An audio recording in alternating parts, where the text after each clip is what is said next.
السلام علیکم ورحمۃ اللہ وبرکاتہ۔ وعلیکم السلام ورحمۃ اللہ وبرکاتہ۔ اچھا جی، شروع میں ہی تعوذ اور تسمیہ پڑھتے ہیں اور پھر اللہ کا شکر ادا کرتے ہیں کہ آج سورہ نمل کل ختم ہوئی اور آج سورۃ القصص ہم شروع کر رہے ہیں۔ اعوذ باللہ من الشیطان الرجیم۔ اعوذ باللہ من الشیطان الرجیم۔ بسم اللہ الرحمن الرحیم۔ بسم اللہ الرحمن الرحیم۔ اچھا جی، ایسا ہے کہ سورۃ القصص یہ ہم جب بھی شروع کرتے ہیں تو شروع کے اندر میں جہاں سے یہ چیزیں لیتا ہوں وہ ہے تفہیم القرآن۔ جب دیباچہ اس کا انہوں نے بڑے اچھے طریقے سے یہ موضوع بھی بتا دیتے ہیں، زمانہ نزول بھی، وہاں کے حالات بھی، تو مختصراً اس میں سے لے کے تو میں آپ کے سامنے بیان کر رہا ہوں۔ اور اس کی وجہ یہ ہوتی ہے کہ ہمیں پتہ چل جاتا ہے کہ حالات کون سے تھے جو مکہ میں یا مدینہ میں آئے اور یہ آیات اس وقت نازل ہوئی، تو اس سے کیا پتہ چلتا ہے کہ بندہ اچھے طریقے سے ان حالات کو سمجھ سکتا ہے۔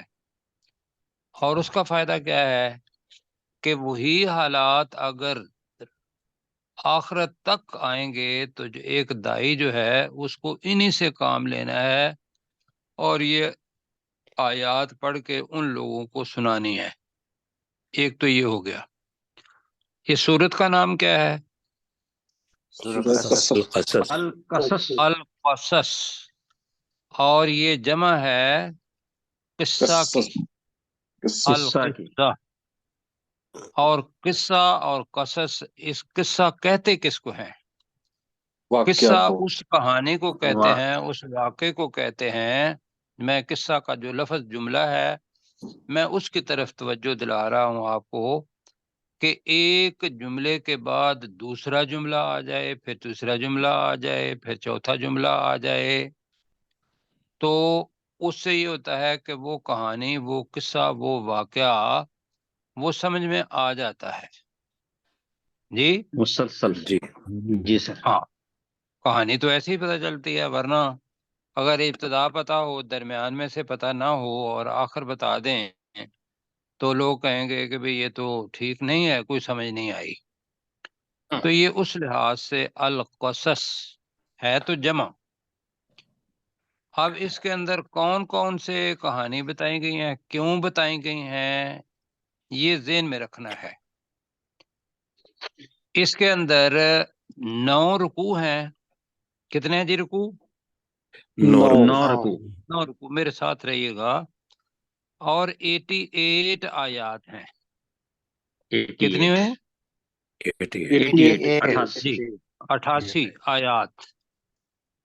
اور جو رکوع ہیں اس کو اگر ہم تقسیم کریں تو 5ویں رکوع تک ایک موضوع ہے اس کا، 5ویں رکوع تک ایک موضوع، اور 6واں اور 7واں اس کے اندر 5ویں تک کون سا موضوع ہے؟ 5 رکوع تک وہ بنتا ہے آیت نمبر 1 سے لے کر 43 تک، تقریباً آدھی صورت بنتی ہے۔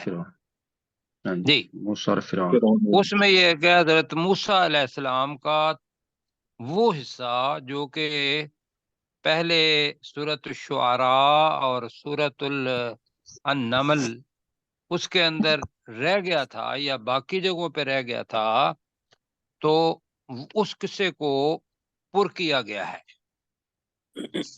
یعنی کہ یہ ذہن میں رکھیے گا، اس کی مثال میں یہ دیتا ہوں کہ حضرت آدم علیہ السلام کا جو قصہ ہے آفرین پیدائش کا، یہ 7 جگہوں پر آیا ہے قرآن مجید میں۔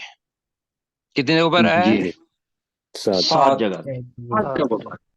اور اگر کسی آدمی کو وہ قصہ بتانا ہو، اپنی حقیقت بتانی ہو کہ ہماری ابتدا کہاں ہے، تو ہمیں ساتوں کے ساتوں کو جمع کرنا پڑے گا۔ جی اب یہ الگ الگ کیوں ہیں؟ سوال یہ پیدا ہوتا ہے کہ یہ الگ الگ کیوں ہیں، اللہ نے ایک ہی جگہ پر کیوں بتا دیا؟ وہ اس لیے کہ اللہ سبحانہ و تعالیٰ کو یہ ضرورت نہیں ہے کہ اللہ تعالیٰ کس سے کہانیاں بتائے اور لوگوں کے حالات زندگی بتائے۔ وہ اس کا اتنا حصہ بتاتا ہے کہ جتنا اس وقت کے ماحول کے مطابق اس قصے سے سبق حاصل کیا جا سکتا ہے۔ کیوں جی؟ جی مثلا یہ ہے کہ کسی کو اگر یہ بتانا ہے کہ کسی نے رسول کے اوپر ایمان نہیں لایا ان حالات کے اندر، تو جو باقی قوموں کے قصے ہیں ان کا وہی حصہ بتایا جائے گا۔ یہاں جو صورتحال تھی اس میں یہ ذہن میں رکھیے گا، جو پہلے بھی پڑھا تھا، کہ حضرت ابن عباس رضی اللہ تعالی عنہ اور خالد بن زید رضی اللہ تعالی عنہ، ان کی ایک حدیث انہوں نے نقل کی ہے، اور انہوں نے یہ بتایا ہے کہ یہ 3 صورتیں جو ہیں، پہلی صورت الشعراء جو ہم پڑھ چکے ہیں جی، جی اور جی دوسری صورت اس کے بعد کیا تھی؟ انبیاء نہیں، النمل، اور اس کے بعد القصص۔ یہ تینوں صورتیں یکے بعد دیگرے ایک ہی وقت کے اندر نازل ہوئی ہیں۔ اور وہ زمانہ کون سا ہے؟ مکہ کے اندر وہ زمانہ کہ جب رسول پاک صلی اللہ علیہ وسلم کو لوگ نبی تسلیم نہیں کر رہے تھے، اس وجہ سے کہ ایک تو آپ کے ساتھ آنے والے لوگ غریب تھے، غلام تھے، اور دوسرا یہ تھا کہ وہ اپنے کفر پر جمے ہوئے تھے، اور اس کفر سے واپس آنا یہ ان کے لیے بڑا مشکل تھا، جو کہ ہر آدمی کے لیے مشکل ہوتا ہے۔ تو وہ کہتے تھے کہ بھی کیا حضرت اسماعیل علیہ السلام سے لے کر آج تک ہم بھی انہی کی اولاد ہیں، کیا اللہ سبحانہ و تعالیٰ نے آپ ہی کو نبی بنایا؟ جس سمجھا پا رہا ہوں جی جی کہ بنی اسرائیل میں سے تو اتنے نبی آ گئے جو حضرت اسحاق علیہ السلام کے، یعقوب علیہ السلام کی اولاد تھے، تو کیا وجہ ہے کہ اسماعیل علیہ السلام سے لے کر ہم بھی انہی کی اولاد ہیں؟ اسی مکہ کے اندر حضرت ابراہیم علیہ السلام نے حضرت اسماعیل علیہ السلام کو چھوڑا تھا، تو کیا ہم سب میں سے آپ ہی کو اللہ تعالیٰ نے رسالت دینی تھی؟ یہ سوال تھا۔ تو اس کا جواب اللہ تعالیٰ نے حضرت موسیٰ علیہ السلام کا واقعہ بیان کر کے یہ بتایا ہے کہ حضرت موسیٰ علیہ السلام کو بھی جو، اس لیے کہ موسیٰ علیہ السلام کی باتیں انہیں پتا تھا کہ موسیٰ علیہ السلام نبی ہیں، وہ جاتے تھے مدینہ میں بھی اور باقی بھی جگہوں پر، اور انہیں پتا تھا کہ یہ نبی آئے ہوئے ہیں، تو ان کے حالات کا کچھ حالت پتا تھا لیکن مکمل پتا نہیں تھا۔ تو اللہ سبحانہ و تعالیٰ نے پہلے کچھ حصہ تو سورہ شعراء میں بتایا، پھر سورۃ النمل میں بتایا، اور تفصیل کے ساتھ اس کے جو باقی حصے رہ گئے تھے وہ سورۃ القصص جو ہم پڑھ رہے ہیں، اس کے اندر ان کے بچپن سے لے کر ان کی رسالت کی جتنی ذمہ داریاں ہیں وہاں تک کے حالات اللہ سبحانہ و تعالیٰ نے بتائے۔ اب بتائے کیوں؟ بتائے اس لیے کہ حضرت موسیٰ علیہ السلام کی بتایا کہ وہ جب پیدا ہوئے تھے تو اس وقت ظلم و ستم تھا، کس کا؟ فرعون کا، ٹھیک ہے، اور اس کے وزیر تھے، ایک کا نام تھا حامان، اور دوسرا اس وقت کا بہت بڑا آدمی تھا، اس کا نام تھا قارون۔ تو یہ متکبر لوگ تھے، یہ اپنے وقت کے نبی پر ایمان نہیں لائے۔ حضرت موسیٰ علیہ السلام کو بھی جو رسالت ملی وہ تو عجیب طریقے سے ملی نا، کہ وہ پہلی بات تو یہ تھی کہ وہ بیچارے موسیٰ علیہ السلام کے گھر میں گئے، وہاں ان کی پرورش ہوئی، پھر وہاں سے جوان ہوئے، جوان ہو کے آپ کو پتا ہے کہ 2 بندے لڑ رہے تھے، ایک قبطی تھا اور ایک بنی اسرائیل میں سے تھا، تو انہوں نے مکہ مارا تو وہ قبطی مر گیا تھا جی بالکل۔ تو لوگوں نے اسے بتایا حضرت موسیٰ علیہ آپ کو کہ آپ کو تو فرعون نے وارنٹ گرفتاری جاری کر دیے ہوئے ہیں، میں اپنے الفاظ میں کہہ رہا ہوں ادب احترام کے ساتھ. تو وہ وہاں سے چلے تو مصر سے اب وہ کیسے گئے کہ بھئی اوپر سے جو زمین تھی اس وقت، جہاں اس وقت نہر سویز ہے، وہاں سے ہو کے آئے، یا کسی سمندر جو تھا اس کے اندر سے آئے. مصر ایک طرف ہے اور درمیان میں اپنا ریڈ سی آ جاتا ہے، اس کا آخری سرا، اور اس کے اوپر خشک زمین ہے. وہ راستہ ہے مصر سے نکل کے کوہ طور سینا، ان میں سے ہو کے اور آگے شام کا علاقہ آ جاتا ہے، فلسطین کا علاقہ آ جاتا ہے. تو وہ وہاں سے جب آئے واپس اپنا کیا میں کہہ رہا تھا مصر کہ یہاں آ گئے. مصر سے آئے. جی مصر سے. لیکن یہ ہے کہ جب وہ آئے مصر سے تو دوسری طرف حضرت شعیب علیہ السلام کی رسالت تھی. تو وہ پہلے تو یہ ہوا کہ انہوں نے دیکھا کہ لوگ جو ہیں وہاں پانی پلا رہے ہیں بکریوں کو اور جانوروں کو، اور 2 خواتین ہیں مستضعفین کمزور، تو وہ ایک طرف سہمی بیٹھی ہیں اور ان کو پانی پلانے کی باری نہیں آ رہی. تو انہوں نے کیا کیا، خود ایک اپنے انیشیٹو لے کے ان کو پانی وانی پلا دیا اور ان کو کہا کہ اب جاؤ. جب وہ گھر گئیں تو گھر جا کے حضرت شعیب علیہ السلام کو بتایا تو انہوں نے کہا کہ بھی جاؤ اس آدمی کو لے آؤ جس نے تمہاری مدد کی ہے. اور پھر ان کے ساتھ ایک معاہدہ ہوا جو کہ بڑی تفصیل کے ساتھ آئے گا کہ تم اتنے سال 10 سال میری خدمت کرو اور یہ ہو جائے گا حق مہر، اور اس کے بدلے میں آپ کی شادی اپنی بیٹی سے کر دوں گا. جی اب میں اس لیے بتا رہا ہوں کہ یہ ہم نے پڑھنا ہے، لیکن جو اصل موضوع ہے وہ اب ہے. اب وہ اپنی بیگم کو لے کے، اپنی زوجہ محترمہ کو لے کے طور سینا سے کے پاس سے گزر رہے تھے، راستہ بھول گئے، رات تھی، ٹھنڈ تھی. تو آپ نے دیکھا کہ ایک وہ روشنی ہے یا آگ ہے. تو وہ اپنے جو گھر والے تھے ان کو یہی بتا کے گئے کہ میں وہاں سے خبر لے کے آتا ہوں راستے کی، یا پھر یہ ہے کہ وہاں سے کوئی انگارہ لے آتا ہوں اور آپ اس کو تاپ لیں گے. یہی پڑھا تھا نا پہلے. جی سر. جی سر. اب سوال ہے یہاں، جو سوال یہ ہے کہ کیا حضرت موسیٰ علیہ السلام کو ایک لمحہ بھی پہلے پتا تھا کہ میں رسول بنا دیا جاؤں گا؟ نہیں، بالکل بالکل نہیں پتا تھا. وہ جب وادی مقدس میں گئے ہیں تو اللہ سبحانہ و تعالیٰ نے بتایا کہ اخلا نہ علیک، کہ اپنے تم جوتے اتار دو، تم مقدس وادی میں ہو، اور اللہ سبحانہ و تعالیٰ نے رسول بنا دیا. ایسا ہی ہے جی. جی جی تو سر. یہاں کفار مکہ کو یہ واقعہ بیان کر کے یہ بتایا جا رہا ہے کہ رسول پاک کو جو رسول بنایا، 40 سال آپ کے ساتھ رہے، تو جو رسول بنایا ہے یہ وہ خود تو نہیں بنے، وہ تو اللہ سبحانہ و تعالیٰ خالق و مالک ہے. جس کو بہتر سمجھتا ہے وہ اس کو مصطفیٰ چن لیتا ہے اور اس کو رسول بنا لیتا ہے. لہذا تمہاری جو صورتحال ہے کہ تم کہتے ہو کہ یہ امیر نہیں ہے یا اس کے اوپر کوئی فلاں معجزات وہ نہیں آئے، یہ اللہ کی مرضی کہ اللہ معجزہ دے یا نہ دے، لیکن اللہ نے ان کو رسول بنایا ہے. ایک تو یہ مماثلت ہے اس القصص کو پڑھنے کی کہ کفار مکہ کو رسالت پر یقین کرنے کے لیے بتانا تھا کہ جو حالات تم جانتے ہو وہاں بھی تو ایسا ہی ہوا تھا کہ موسیٰ علیہ السلام کو پتہ ہی نہیں تھا، تم کو رسالت دی دی گئی. ایک دوسری چیز، اب تھوڑا لمبا ہو گیا ہے تعارف.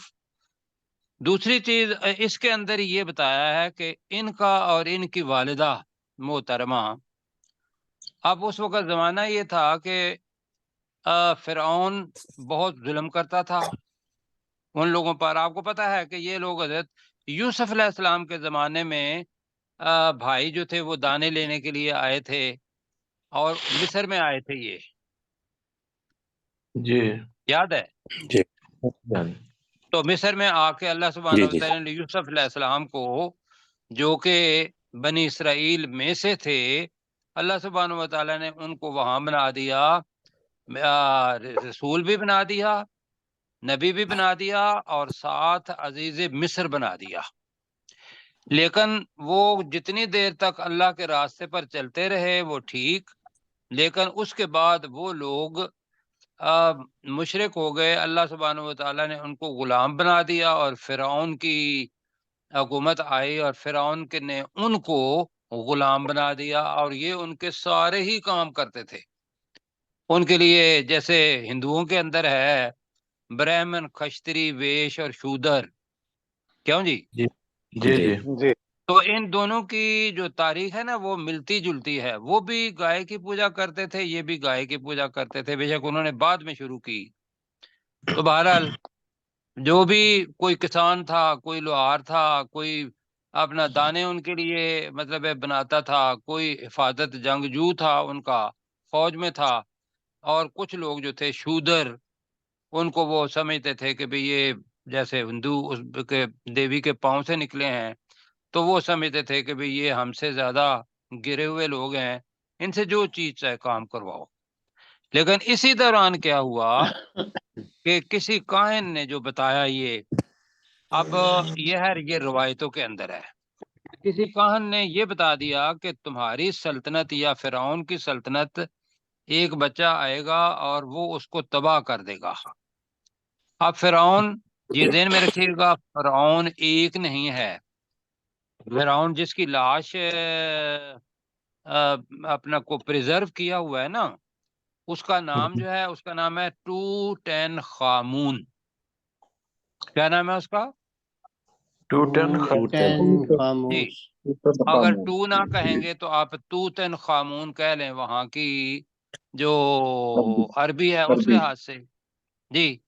تو اس کے علاوہ بھی فرعونہ ہے، اب وہ کون سا فرعون تھا یہ پتہ نہیں، لیکن وہ جو فرعون موسیٰ علیہ السلام کے بڑا، وہ یہی ہے جس کا توتن خامون کہتے ہیں، اور جس کی لاش پریزرو ہے اس وقت بھی۔ فرانس علاج کروانے کے لیے گئی تھی وہ لاش، اور واپس لا کے انہوں نے پیرامڈز کے اندر یا وہاں جو عجائب گھر ہے اس کے اندر رکھ دی۔ تو ظلم و ستم کیے اس نے۔ اب یہ جتنی بھی چیز ہے، اور حضرت موسیٰ علیہ السلام کی باری آئے گی تو آپ وہ وحی کا لفظ جو میں نے ابھی بتایا تھا کہ وحی تو اللہ سبحانہ و تعالیٰ نے مکھی کی طرف بھی کی نا، شہد کی مکھی کی جی طرف، ابھی میں نے بتایا تھا۔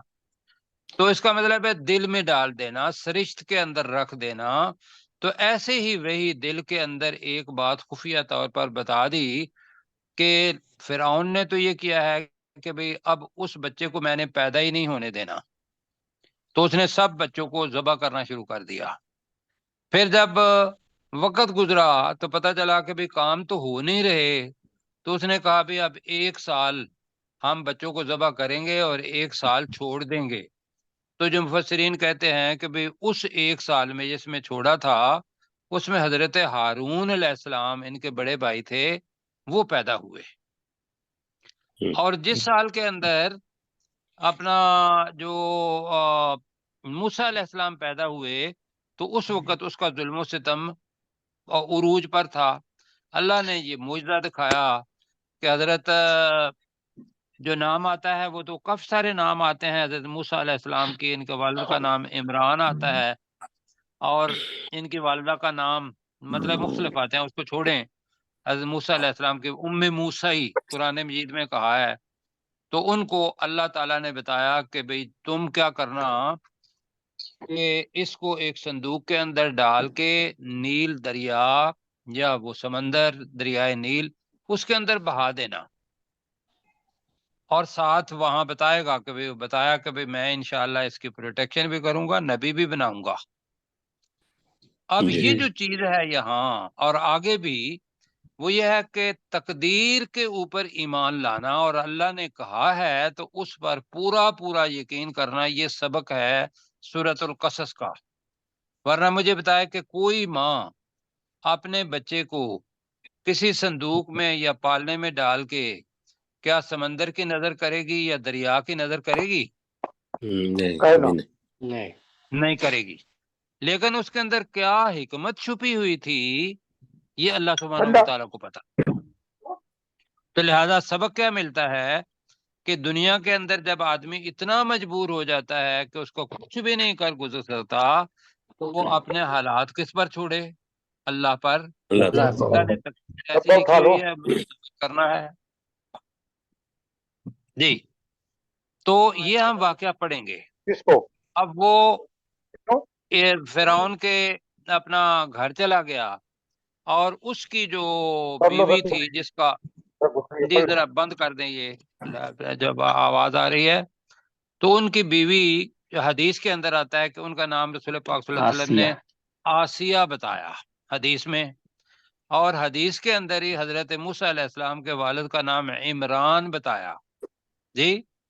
تو ان دونوں کا تو پتہ ہے۔ تو وہ اس نے کہا کہ بھئی فرعون کی بیوی نے کہ یہ تو بڑا خوبصورت ہے اور اس کو ہم اپنا بیٹا بنا لیں گے یا ہمارے لیے یہ نفع بخش مطلب ہوگا۔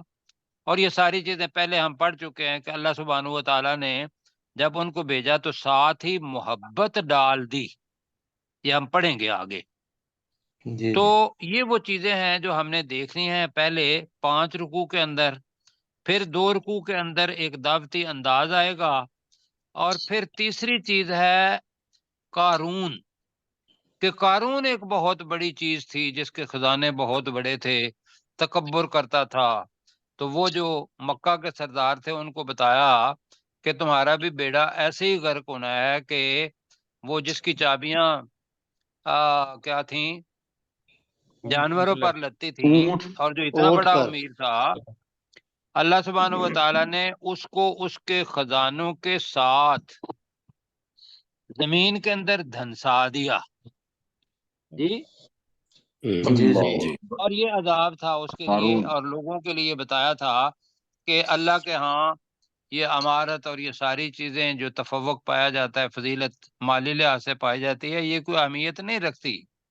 اگر وہ بھی نافرمان ہوگا تو اللہ سبحانہ و تعالیٰ اس پر بھی عذاب ڈال دے گا۔ یہ مکہ کے لوگوں کو بتایا، اور اس قسم کے حالات اب بھی آ جاتے ہیں تو وہ بھی آ جائے گا قارون کا۔ یہ 7ویں آیت نمبر 75 سے لے کر 82 تک آئے گا، اور آخر میں آ کے آخرت اور رسول پاک صلی اللہ علیہ وسلم کا بھی بیان آئے گا۔ تو یہ جناب آپ کے سامنے کچھ چیزیں ہیں جو ہم نے اس کا خلاصہ رکھا، تو پڑھ لیں جی آپ۔ جی سر۔ جی بسم اللہ الرحمن الرحیم۔ بسم اللہ الرحمن الرحیم۔ جی ترجمہ پڑھیں ذرا، بسم اللہ الرحمن الرحیم کا سارے ساتھی، اللہ کے نام کے ساتھ، اللہ کے نام کے ساتھ جو بہت زیادہ رحم کرنے والا اور انتہائی مہربان ہے۔ جی اللہ کے نام کے ساتھ جو بہت زیادہ رحم کرنے والا اور انتہائی مہربان ہے، یہ ہم نے کیا۔ حروف مقطعات پہلی آیت ہے، تو سین میم، مد ہے، 6 مرتبہ لمبا کرنا ہے، تو کو 2 مرتبہ لمبا کرنا ہے، تو کہیں ذرا،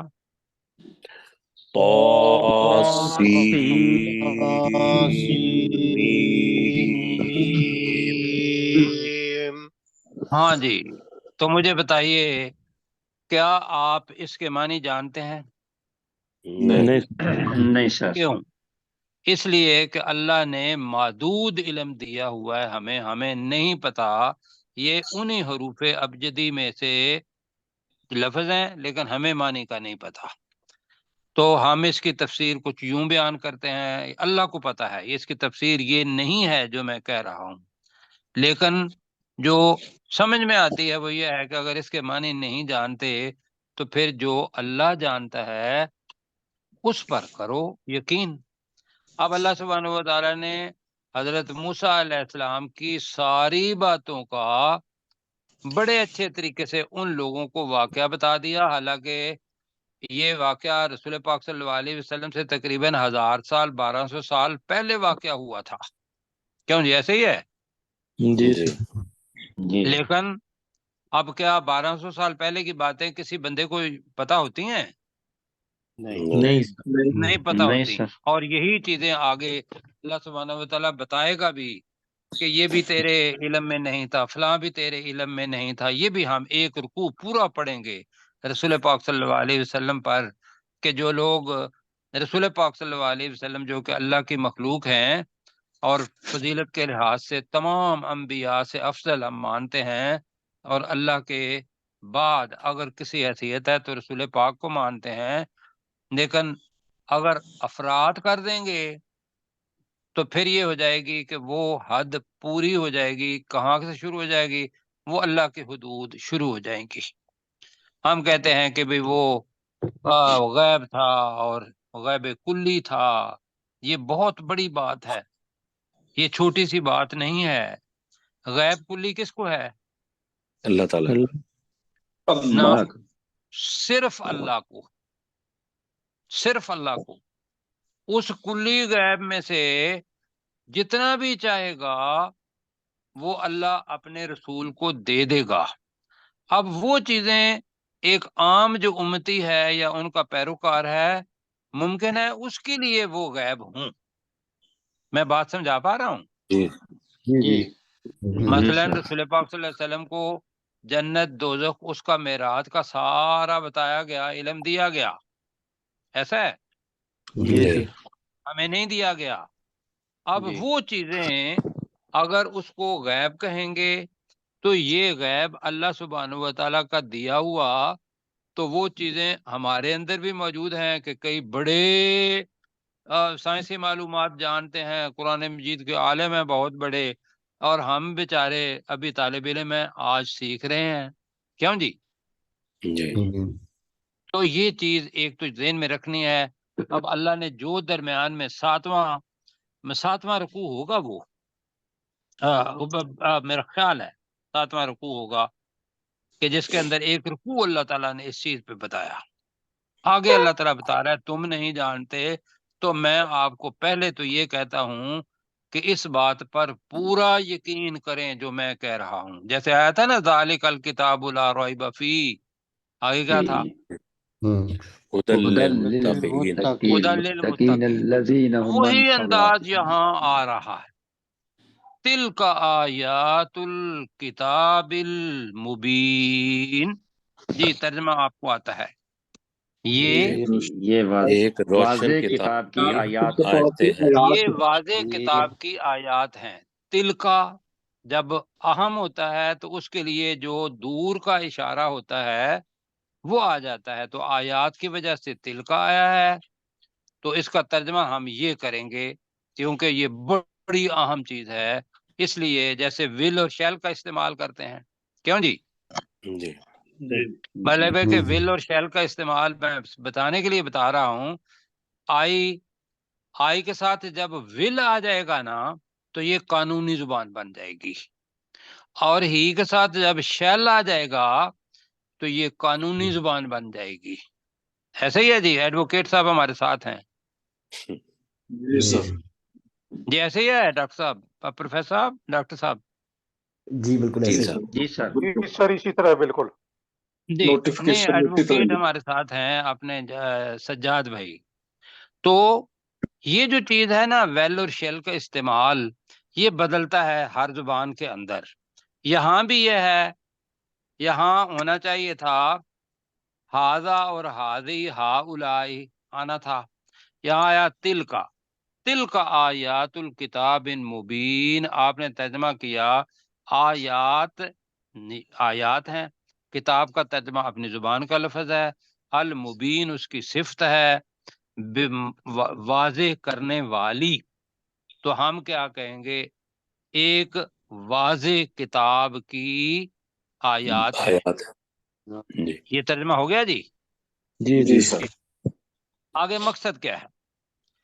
نتلو تلاوت سے نکلا ہے، اور نون پہلے جو ہے سجاد بھائی اگر ہمارے ساتھ ہیں تو نون کا مطلب ہے ہم. اس نون کا مطلب رشید بھائی بھی دیکھیں. نتلو علیکا من